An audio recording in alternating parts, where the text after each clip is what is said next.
क्या करें, हम और सवाल लेते पर मेरा वीडियो कोई देखता ही नहीं है, इसलिए हमने एक ही सवाल को एक ही बार में पूरा डिटेल में कर दिया। इसके बाद आपको कैसा लगा है? आज हम सीखने वाले हैं दो चर वाले रैखिक समीकरण में x और y का मान कैसे निकालते हैं। ये हो गया पहला सवाल। इस पहले सवाल का दो समीकरण, समीकरण पहला, समीकरण दूसरा।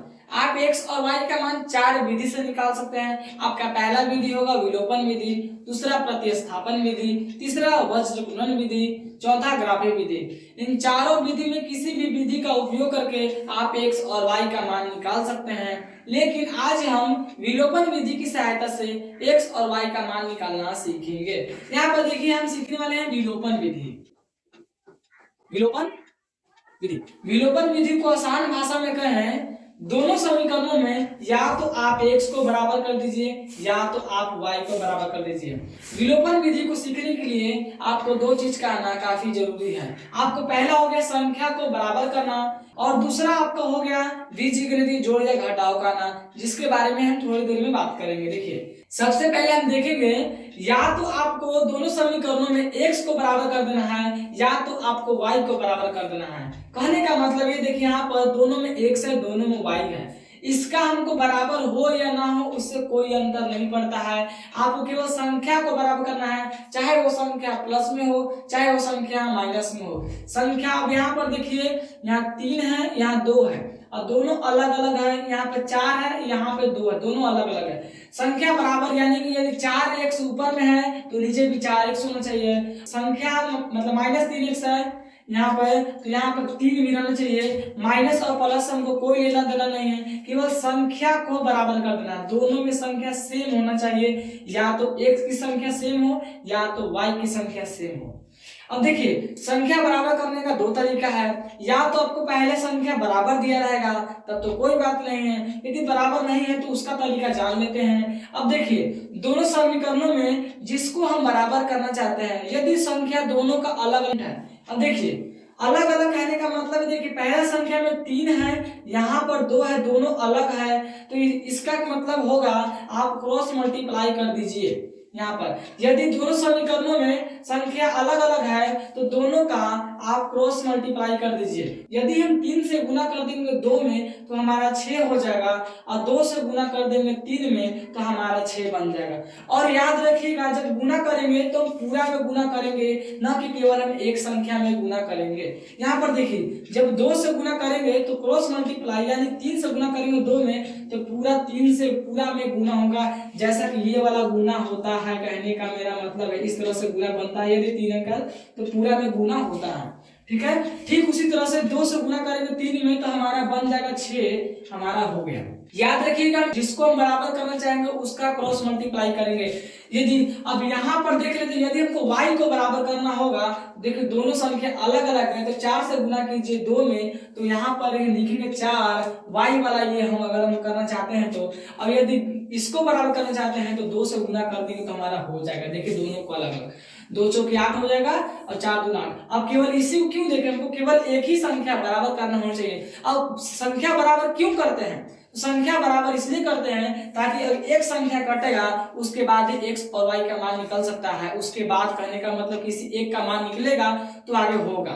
ठीक है, जैसा कि समीकरण में बेसिक समीकरण में होता है। अब हम x को बराबर किए हैं, अब इसके बाद का प्रोसेस देखते हैं। देखिए यहाँ पर देखिए 2 3 6x हो जाएगा हमारा, प्लस तो प्लस कर देंगे, 2 चौके 8 हमारा हो जाएगा, y है तो y कर देंगे, बराबर 2 दहा 20 हो जाएगा, 20 है तो 20 कर देंगे। इसको समीकरण 3 लिख लीजिए। उसके बाद उसी तरह से ठीक इसको भी कर लेते हैं। 3 गुना 6x हो गया, माइनस 3 गुना 6y हो जाएगा, बराबर 3 गुना 6 हो जाएगा। इसको समीकरण 4 लिख लीजिए। इसके बाद आपको बीजगणितीय जोड़ या बीजगणितीय घटाव का आना जरूरी है। तो अब आपका समस्या होगा कि हम कब जोड़ेंगे और कब घटाएंगे, तो इसका समस्या का सॉल्यूशन हम अभी कर दे रहे हैं। याद रखिएगा जब जिसको आप बराबर कीजिएगा, या तो आप x को कीजिएगा बराबर या तो आप y को कीजिएगा बराबर। चलिए हमने यहाँ पर x को किया है बराबर, वो संख्या देखिए जिसको हम बराबर करेंगे या तो वो दोनों प्लस में होगा, ठीक है, या तो वो दोनों माइनस में होगा, या तो एक प्लस में होगा एक माइनस में होगा। बस यही तीन संभावना हो सकते हैं, इसके बाद चौथा होगा ही नहीं। अब देखिए हमने x को बराबर किया था तो दोनों हमारा प्लस में है, यदि हम y को बराबर करते तो एक हमारा प्लस में है और एक हमारा माइनस में है, या तो दोनों माइनस में भी हो सकते हैं। तो याद रखिएगा यहाँ के बाद काफी इंपॉर्टेंट है, जब दोनों प्लस में रहे तो उसको आप घटा दीजिएगा, बीजगणितीय घटाओ, और दोनों माइनस में रहे उसको भी आपको घटा देना ही है, और एक प्लस और एक माइनस में रहे उसको आपको जोड़ देना है। आपका सॉल्यूशन खत्म हो गया। इसके बाद देखिए हमारा दोनों प्लस में है तो घटाएंगे। अब बीजगणितीय घटाव क्या कहता है ये भी जान लेते हैं। जो संख्या नीचे की संख्या देखिए ऊपर की संख्या देखिए, मतलब यहाँ पर देखिए जो संख्या आपका प्लस में है वो कर दीजिए माइनस, और जो संख्या आपका माइनस में है उसको कर दीजिए प्लस। हमारा 6x प्लस में है हो गया माइनस, हमारा माइनस 6y है ये हो गया प्लस, और बराबर है तो इसको छोड़ दीजिए, यहाँ पे 6 प्लस में है हो गया माइनस, मतलब बराबर का चिन्ह मत दीजिए, ये कहने का मतलब था। मतलब जो प्लस में होगा उसको माइनस कर दीजिएगा और जो माइनस में होगा उसको आप प्लस कर दीजिएगा, हो गया। अब यहाँ पर देखिए 6x प्लस में 6x माइनस में हमारा कट के हो जाएगा 0। उसके बाद देखिए 6y और 8y हो जाएगा 14y। इसके बाद 20 में से 6 गया 14। अब यहाँ पर देखिए y बराबर हो गया 14/14, हमारा आ गया 1। अब देखिए y का मान तो हमको आ गया। अब जैसे नॉर्मल हम करते हैं समीकरण उसी तरह से इसको भी हम कर लेंगे। अब y का मान आप चारों समीकरणों में से किसी में आप रख दीजिए, आपका मान x का आ जाएगा। अब आपका समस्या होगा कि हम किस में रखें, आप दोस्त उसमें रखिए जिसमें हमको आसान लगे सॉल्यूशन करने में। तो मान लेते हैं कि हम एक y का मान समीकरण 4 में रखते हैं। आप चारों में से किसी में रख सकते हैं, समीकरण 4 में, समीकरण 3 में, समीकरण 2 में, समीकरण 1 में, किसी में भी रख सकते हैं। हम y का मान रखते हैं समीकरण 4 में, ठीक है। 4 में रखने पर यहाँ के बाद देखिए 6x माइनस 6y बराबर 6।